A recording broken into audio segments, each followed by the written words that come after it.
Hello mga kabibig, welcome back sa ating bagong YouTube channel. Ito ang pinakamaingay na YouTuber sa balat ng YouTube. Ako si Kabibig, maglebak-lebak na down with evidence. O eto ha, eto na ang banat ni Rowena Guanzon. Noon, pinagtatawa natin si Rowena Guanzon kasi unity pa ang pinaniniwalaan natin. Pero ngayon, parang tumpak ang mga sinasabi noon ni Rowena Guanzon na kok. O ngayon, ginisa tayo ng ating sariling mantika, nabudol tayo. Pero ngayon parang gusto ko itong si Rowena Guanzon, eh. Yung mga banat niya sa gobyerno ay talagang may binasihan at talagang ano ba, parang realization dapat natin ito na wag na tayong magpabudol. Marami pa kasing mga ano, mga loyalista, talyanista diyan na budol pa rin. Ano kaya hinihit-hit nila kung bakit na budol pa rin sila? O eto ha, para lalong maging pasabog yung mga brain cells niyo diyan, para maintindihan niyo kung ano na ang gobyerno natin ngayon, panoorin natin si Madam Rowena Guanzon. In fairness, talagang kung manood ka sa kanya, naku, matatamaan ka talaga sa katotohanan. Hindi ko alam kung ma-realize mo ba or hindi, basta ma-shock ka. Ay, ito mga bibig ko. Naman, wala ka sense of humor. Malis ka nga dito. Ano papadala Rappler dito sa mga serious na mga tao? How can you indict me for a crime graft that there is no law? Ayan, galit na ang lola. Nasaan na yung sandwich ko? Totoo kami. We are a genuinely marginalized sector. Totoo yan. Hindi kami kontraktor. Kagaya ng iba dyan. Congressman ka na. Ang party list na kung sa district mo, mo pa? Ano Gago! sobra na? Wala pang bagyo o baha na ganito ang pinsala sa atin. May namatay sa landslide doon sa Batangas. Tama. Mga lugar na hindi dati ay binabaha, ngayon binabaha na. Ang Naga, Misulang, Water World noong first 3 days. At ni wala mang naipadala ang national government dahil hihintayin na lang daw humupa ang baha. Totoo. Ano kayang ginawa ng mga Navy dyan? Mga inflatable boats ng Navy. Mga helicopter, ano kayang ginawa dyan? Kung si Lisa, auxiliary ng PCG, di ba? Oo, Coast Guard. Ano kayang ginawa niya? Natulog. Wala na ba talaga silang silbi? Hindi ba pwedeng drop from helicopters ang mga food packs at mga medicine? Correct. Mas kawawa ang mga persons with disability at kanilang mga anak dahil hindi po nila kayang lumangoy, hindi nila kayang lumabas sa mga bahay nila para mailigtas ang kanilang mga anak. Tama ang punto ni Miss Rowena Guanzon. Tingnan mo na, ito na. Go back. Mga hayop at mga belongings. Kaya tatanungin po talaga natin, bakit po ganito kalubha ang pinsala at kataasang baha dyan sa Naga at sa Bicol region? Bakit kaya na? Dahil po ang mga rason ay marami. Isa na dyan yung walang tigil na quarrying. Quarrying. Quarry ng quarry, hukay ng hukay. Kaya yung tubig po ay wala ng ay dyan nagmimistulang flood basin. Sino kaya ang may-ari ng quarrying dyan sa Bicol? Sino kaya ang dapat makita ito ng gobyerno natin? Dapat sila ba mag-Senate hearing or Congress hearing tungkol sa quarrying? Kasi apektado ang mga Pilipino, yung mga hearing nila doon sa AGK, ano ba yan? At pag yan ay umapaw, ay talagang wala nang lalabasan ang tubig. Totoo. Yung flood control projects na bilyon-bilyon, nasaan na? Correct. Yan ang dapat tinatanong natin. Correct. Dapat iniimbestigayan ng Congress. Correct, tama. At saka siguro yung concern. Hindi puro kaipalan lang, hindi puro Duterte lang ang pinag-uusapan sa Congress na hindi naman interesado ang mga tao. Alam mo yung mga tao, ano lang ba, chismosa lang talaga. Pero kung tungkol sa national problem ng Pilipinas, naku, mas lalong seryoso ang mga taong malaman. Tama si Rowena Guanzon. Sana itong si Rowena Guanzon dapat makaupo sa Congress. Oo. PWD party list. Dapat iboto natin to. 'Di ba? dapat, tingnan mo, dapat itong pag-uusapan sa Kongreso yung bilyong-bilyong perang nagastos para sa flood control projects. Kung saan napunta na yung flood control na yan at ipatawag nila by special audit ang Commission on Correct. Audit. Saan napunta? Paano ginawa? Totoo. Paano nila ginawa at ginastos at bakit ganyan pa rin? Misto lang walang solusyon Correct. ng pagbabaha bawat bagyo sa atin. Ito pa, bakit hindi napipidik ito ng gobyerno? Bakit hindi bumili? Kagaya ng Japan na may days ahead na pipredict na saan ba hahagupit ang Bagyo. bagyo. At pinipredict na kung gaano kataas ang tubig na hindi maipapalabas o magiging sanhi ng baha. Ayuda na lang tayo ng ayuda? Antayin na lang bawat baha? Correct. Ayuda ba tayo ng ayuda? Ayuda kapital tayo eh. Sino ba nagpauso ng ayuda? O sa iyong palagay, Kabibig, sino ba ang nagpauso ng ayuda? Tambalos na si Martin Romualdez, yun ang nagpauso ng ayuda. Nung simula, si Bongbong Marcos umupo. Si Martin Romualdez ang leader ng ayuda. Everywhere, pupunta ng ayuda. Binaha ang Luzon, nagpa-ayuda sa Mindanao. Anong klaseng pag-isip-isip? Lang palagi. Ano ba? Yun ang solusyon? Kaysa maging prepared, tulungan ang tao maging prepared sa mga baha na ito. Correct. Hindi naka-prepare. Ang taga Bicol, kahit naka-prepare sila for 7 days, hindi na kaya. Gutom na sila on the third day. Dahil wala namang nagbebenta na. At wala ang paraan para makalabas sila ng bahay. Hindi lamang po doon, Batangas, na dati ay walang baha po dyan sa Batangas. Ngayon ay bumaha na rin todo at doon landslide. Kaya kailangan na pong panagutan naman ng gobyerno yan. Tama.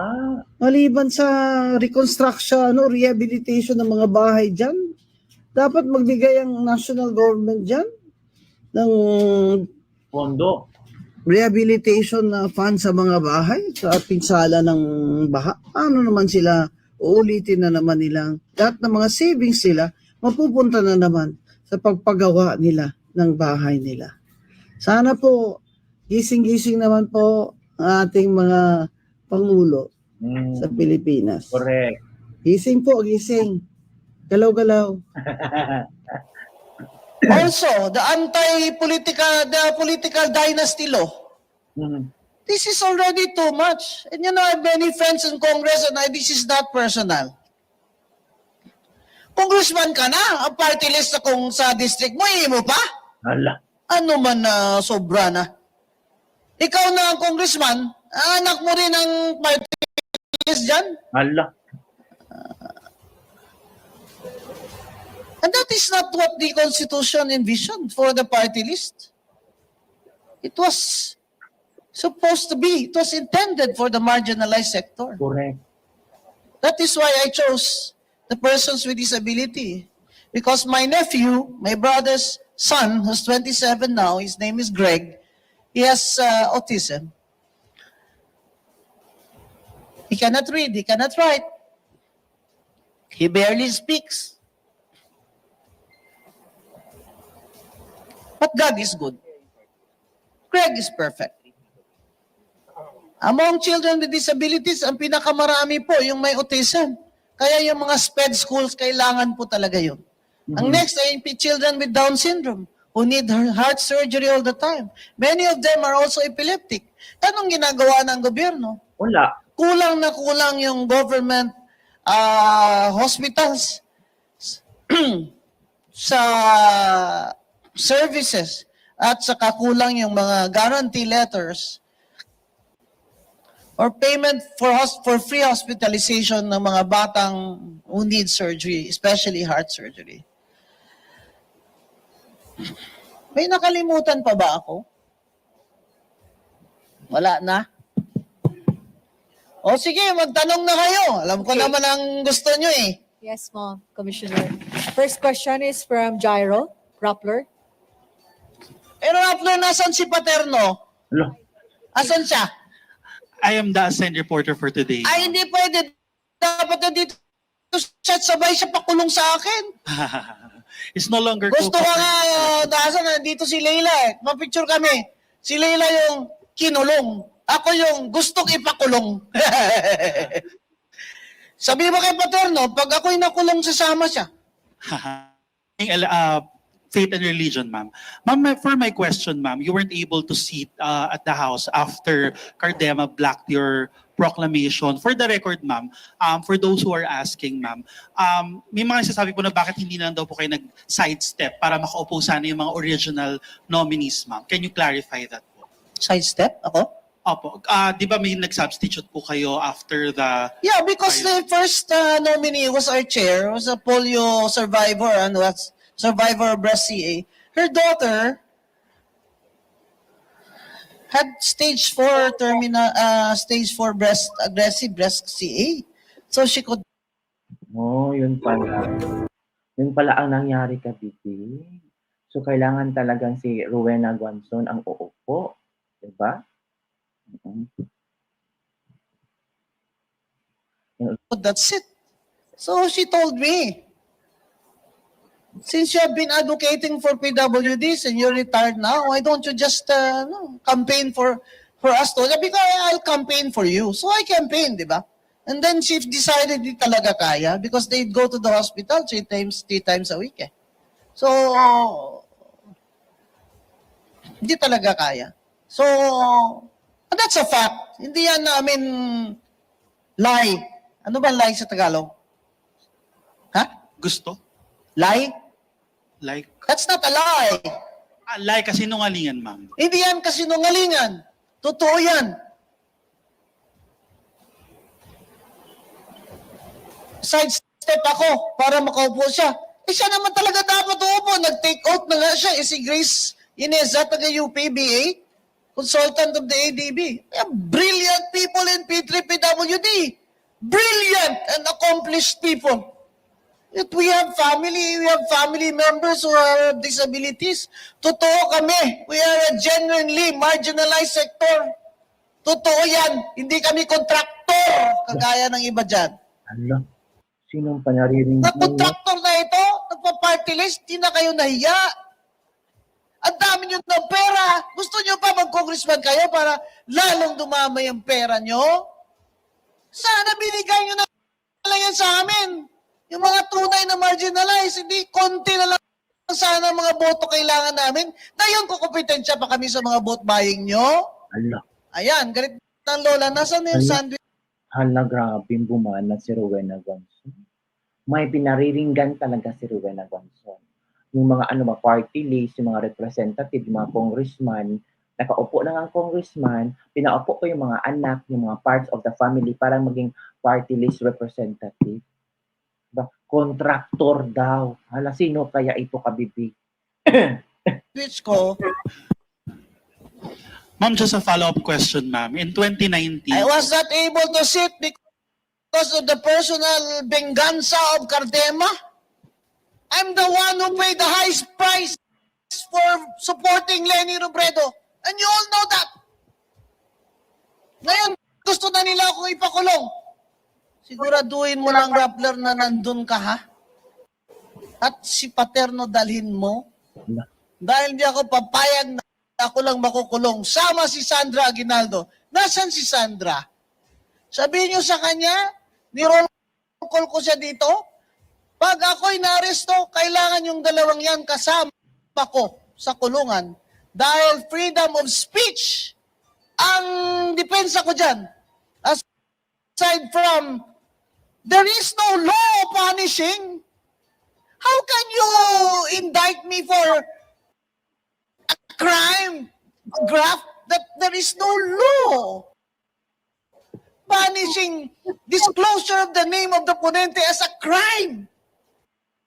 That is a Supreme Court rule. And they contempt me, disbar me, but send me to jail.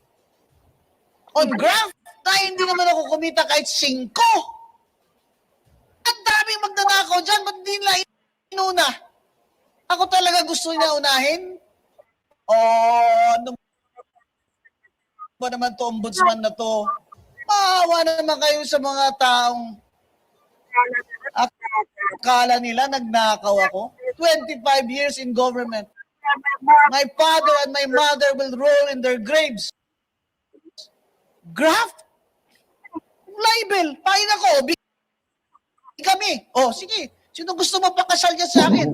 Magbigami tayo. Pahin ako. Graft?